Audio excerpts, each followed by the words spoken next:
Hello प्यारे बच्चों, आज हम समझेंगे कोशिका विभाजन के बारे में।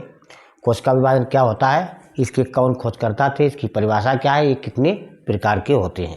तो इसके खोजकर्ता जो थे कोशिका विभाजन के, वाल्थर फ्लेमिंग थे। तो कोशिका तो हम लोग जानते हैं, हमारा पूरा शरीर कोशिकाओं से मिलकर बना है और विभाजित यानी विभाजन, जिसे इसका विभाजन कर दें, जिसे मार्का है, इसके दो हमने टुकड़े कर दिए, लेकिन वो दोनों टुकड़े अलग अलग तरह के होंगे।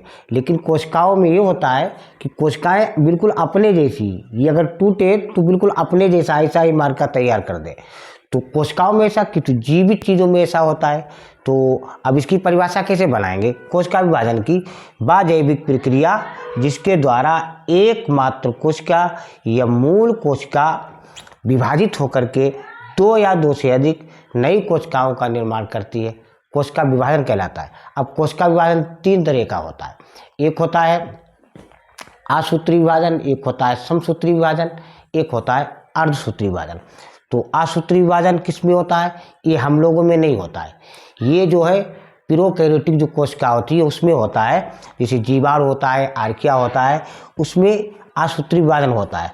तो इस प्रकार के विभाजन में सीधे कोशिका का विभाजन होता है, इसमें गुणसूत्र नहीं होते। जो आसूत्री विभाजन होता है इसमें गुणसूत्र नहीं होते हैं और ये जीवाणु या आर्किया या प्रोकैरियोटिक कोशिकाओं में होता है। उसके बाद आता है समसूत्री विभाजन।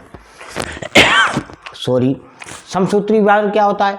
वह प्रक्रिया जिसमें एक मूल कोशिका से दो नई कोशिकाओं का निर्माण होता है। एक कोशिका होती है, उसकी दो नई कोशिकाओं का निर्माण हो जाता है, उसे हम बोलते हैं समसूत्री विभाजन। अब समसूत्री विभाजन कहाँ होता है? जिसे अब हम लोगों का शरीर है, बॉडी है, त्वचा है, कट जाती है, चोट लग जाती है, तो कुछ दिनों के बाद बिल्कुल सही हो जाता है, वैसे ही हो जाता है, क्योंकि कोशिकाओं का विभाजन होता है। अब चार कोशिकाएं हमारी गई तो चार कोशिकाएं दूसरी आ गई विभाजित होकर के।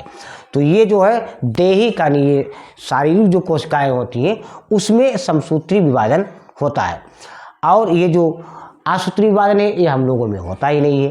अर्धसूत्री विभाजन ये भी हम लोगों में होता नहीं, मानव में होता है। तो अर्धसूत्री विभाजन क्या है? अब इसमें स्टेज चलते हैं, चरण चलते हैं। जैसे समसूत्री विभाजन में तो चरण इसमें PMAT करके हम याद करेंगे। P से प्रोफेज हो जाता है, M से मेटाफेज, A से एनाफेज और T से टेलोफेज। अर्धसूत्री विभाजन क्या होता है? अब अर्धसूत्री विभाजन जो जनन कोशिकाएं होती हैं, एक दैहिक कोशिकाएं होती है, एक जनन कोशिकाएं होती हैं।